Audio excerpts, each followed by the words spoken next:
Hello friend. मैं आपका स्वागत करता हूं मेरा यूट्यूब चैनल डीकेडी क्रिएशन पर, जहां पर आज हम देखेंगे मॉरिस डवरकर के पॉलिटिकल पार्टी के स्ट्रक्चर के बारे में।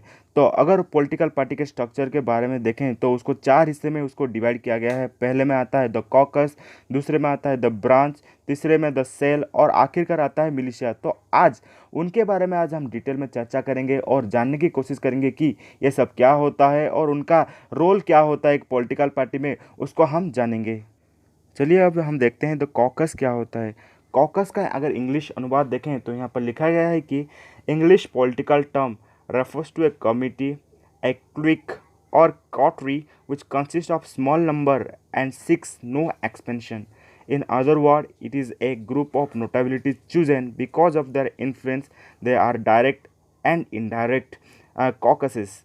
They play a very important role in decision making process and are considered as a chief election organizer or campaigner. For example, France radical socialist, American democratic and Republic party. तो अगर हम caucus के बारे में चर्चा करें तो यहाँ पर कॉकस क्या है, एक छोटा सा कमिटी है जहाँ पर लिमिटेड मेंबर रहते हैं जिसको हम बोल सकते हैं प्रोमिनेंट मेंबर, और उसका साइज बहुत ही छोटा रहता है। और यहाँ पर कॉकस में ज़्यादातर क्वालिटी को इम्पोर्टेंस दिया जाता है रेदर देन क्वांटिटी को। अगर हम उसको रोल के बारे में बात करें तो वो हमेशा इलेक्शन के टाइम में वो एक्टिव रोल प्ले करते हैं। उनका जो परफॉर्मेंस होता है बहुत ही ज़्यादा बढ़ जाता है, उनका दायित्व आधा ज़्यादा बढ़ जाता है। ये सब कब देखने को मिलता है? इलेक्शन टाइम में। और its member consists either of local notables elected for their individual quality and local influence or delegate of local organization which have combined to form a party। तो यहाँ पर इतने सारे प्रोमिनेंट मेंबर को बहुत सारे लेवल से चुन चुन कर लाया जाता है उनके क्वालिटी के बेसिस में, उनका चेरिस्मेटिक फेस के वजह से, ताकि उनका इन्फ्लुएंस इलेक्शन टाइम में बरकरार रहे। हम एग्जाम्पल के तौर पर हम France radical socialist, American democratic और रिपब्लिकन पार्टी को हम उदाहरण के तौर पर हम ले सकते हैं। वैसे अगर हम द ब्रांच के बारे में देखें तो उसका इंग्लिश अनुवाद में लिखा गया है कि it is unlike caucus wide open and basics element of the organisation. The caucus is a union of notability chosen only because of their influence, whereas branch appeal to the masses. The branches are built up within the framework of community. In large town it is based on the quarter or ward. Actually, the branch is a socialist party invention which desired to maintain its intimate touch with the people at large। तो ये क्या है, caucus से थोड़ा भिन्न होता है, जहाँ पर यहाँ पर मास गैदरिंग के बारे में बोला गया है, जहाँ पर हम क्वांटिटी को ज़्यादा प्रायोरिटी देते हैं। It is the basic element which is less centralise than a caucus. तो ये ज़्यादातर सेंट्रलाइज के ऊपर फोकस नहीं करता, जनरली ये फेडरल लेवल तक लोगों तक जड़ित रहने की कोशिश करता है ताकि उनका पार्टिसिपेशन ज़्यादा से ज़्यादा बना रहे। Then it is deliberately to seek to the maximum of membership while caucus is not. तो यहाँ पर ब्रांच में क्या है, मेंबरशिप जितने ज़्यादा मेंबर होंगे उतना बेहतर होता है द ब्रांच में। तो यहाँ पर जो ब्रांच होता है ज़्यादातर अपने मास के ऊपर बहुत ही डिपेंडेंट है। It active are not confined to only election type but are permanent and continuing. तो यहाँ पर और एक चीज़ देखने को मिला, जैसे कि कॉकस में कॉकस के जितने भी मेंबर होते थे वो खाली इलेक्शन के टाइम में एक्टिव रहते थे, बट यहाँ पर और एक चीज़ देखने को मिला कि जितने भी यहाँ पर मेंबर होते हैं वो हर समय हर टाइम यहाँ पर तत्पर रहते हैं अगर कोई सोशल प्रॉब्लम होता है तो। The branch party has a local basis narrower than of the caucus but still geographical। तो जनरली द ब्रांच फोकस करता है लोकल बॉडी से, ग्रास रूट लेवल से ही लोगों को चुन चुन कर लाता है और उनको अपने पॉलिटिकल सिस्टम व पॉलिटिकल पार्टी में इन्वॉल्व करता है ताकि जो उनका इन्फ्लुएंस चारों तरफ बना रहे। वैसे हम कुछ एग्जाम्पल के तौर पर लिख सकते हैं, जैसे कि such as a structure invented European socialist party after the extension of franchise to working class. अगर हम वैसे ही द सेल के बारे में जानने की कोशिश करते हैं, सेल के इंग्लिश अनुवाद में लिखा गया है कि it is an intervention of Russian Communist Party which is constituted on the basis of occupation. It has much greater hold on its member than branches. The secretary of cell can easily control the activity of each अगर हम उसको मतलब को देखें तो cell क्या है, एक ऑक्यूपेशनल बेसिस के ऊपर ज़्यादा निर्भर करता है, तो ऑक्यूपेशनल बेसिस में ही वो बना हुआ है। Then it is an invention of both revolutionary communist. तो ये क्या है, ये दोनों के मिश्रण से ही ये चीज़ बना हुआ है। कौन कौन रिवोल्यूशनरी और कम्युनिस्ट के मिश्रण से। It organisation structure is based on place of work not on the geographical ground area. तो ये जो काम करते हैं, जो भी हमारे श्रेणी लोग हैं, बहुत सारे श्रेणी के लोग हमारे सोसाइटी में रहते हैं, वो श्रेणी के लोगों को ये रिप्रेजेंट करता है। अगर हम वैसे कुछ श्रेणी के बारे में बात करें, जैसे कि होते हैं द फैक्ट्री व वर्कशॉप ऑफिस में जो काम करते हैं, उन व्यक्ति को ये ज़्यादातर रिप्रेजेंट करते हैं और उनके अच्छे बुरे के बारे में ये सरकार तक पहुंचाने का एक मीडिएटर व माध्यम बनते हैं। कॉकस क्या करते हैं, अपने जितने भी मेंबर को वो एक साथ एकत्रित करता है, हमेशा एक साथ ही जड़ित रहने के लिए प्रयास करता रहता है। The cell is smaller than the branch and is geared to continual political activity. तो पहले तो ये ब्रांच से छोटा है और वो पॉलिटिकल एक्टिविटी में हमेशा वो इन्वॉल्व करता रहता है। अगर उसके कम्युनिटी बा उसके ग्रुप को पीपुल को कुछ भी हम्बर होता है, जैसे कि हम संघ देखते हैं बा यूनियन देखने को मिलता है, अगर उनको कुछ प्रॉब्लम होता है तब ये तत्पर होकर उनके खिलाफ वो आगे आते हैं।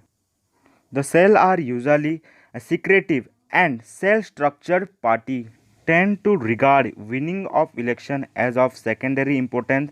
Cell has greater hold on its member than branch and caucus. तो ये अपने लोगों जितने भी मेंबर को बहुत ज़्यादा इंपॉर्टेंट देते हैं, ना कि इलेक्शन को प्राइमरी इंपॉर्टेंस देते हैं। वैसे अगर हम मिलिशिया के बारे में बात करें तो यहाँ पर इंग्लिश में लिखा गया है कि इट इज़ अ शॉर्ट और पर्सनल और private army whose members are recruited on military line. They are subjected to same discipline and training as soldier. The fascist and Nazist party in Germany and Italy respectively are the best example. तो generally अगर हम militia के बारे में बात करें तो militia क्या है, एक मिलिट्रिकल पार्टी है जो कि मिलिट्रिकल बैकग्राउंड से बिलोंग करते हैं, जिनका इन्फ्लुएंस अपने पॉलिटिकल सिस्टम में ज़्यादा रहता है। उसके उदाहरण के तौर पर यहाँ पर लिखा गया है कि फासिस्ट पार्टी जो कि इटाली में देखने को मिलता था, जिसका लीडरशिप लिए थे बेनिटो मुसोलिनी। वैसे अगर हम जर्मनी के बारे में बात करें, जहाँ पर नाजिज्म पार्टी देखने को मिला था, वहाँ पर लीडरशिप लिए थे एडोल्फ हिटलर। तो ये सब एक एक उदाहरण के तौर पर हम मिलिशिया में लिख सकते हैं। अब हम जितने भी स्ट्रक्चर पढ़े उनके इंपॉर्टेंट पॉइंट सबको डिस्कशन करते हैं।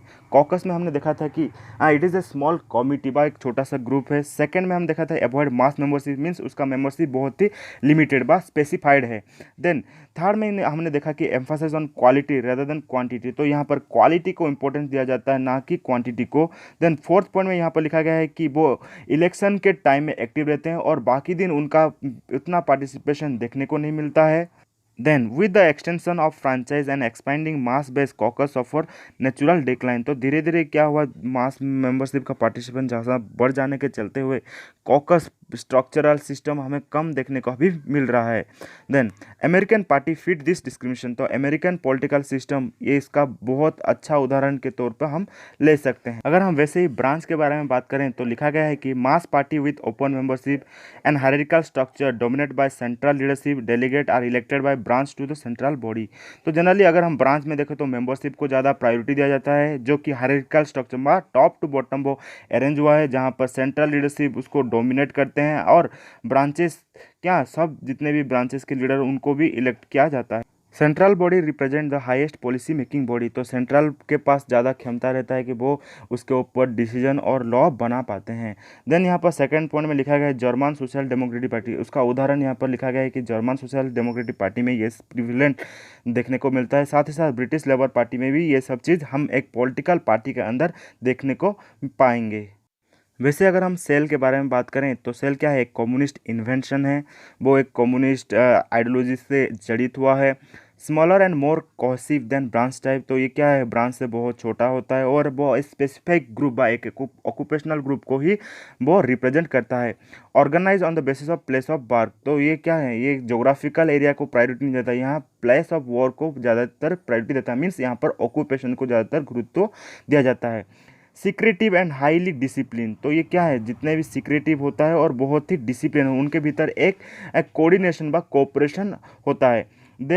There are of interest is more than winning election, तो यहाँ पर वो अपने इंटरेस्ट जो भी उनका डिमांड को ज़्यादा प्रायोरिटी देते हैं, ना कि इलेक्शन को ज़्यादा प्रायोरिटी देते हैं।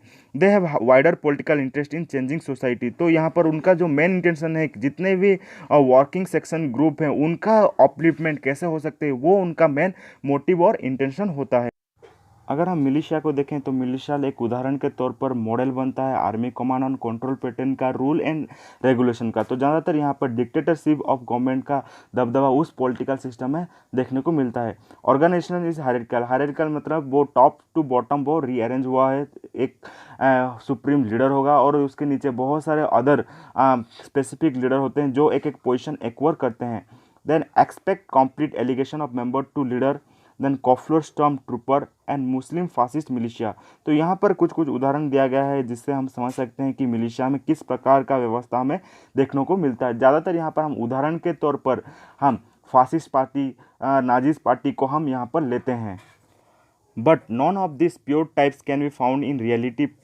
Party actual function will always having a mix structure. तो यहाँ पर बोला गया जो भी हम बात की जितने भी पॉलिटिकल स्ट्रक्चर के बारे में, पॉलिटिकल पार्टीज के बारे में, तो वो चीज़ एक्चुअली रियलिटी में देखने को भी नहीं मिलता। वो क्या होता है, एक मिलता जुलता व मिक्स्ड स्ट्रक्चर होता है, सब चीज़ एक दूसरे से रिलेटेड होते हैं। In fact this model focus on 4 type of party, जैसे कि caucus, American branch, west European, cell, communist, militia, फासी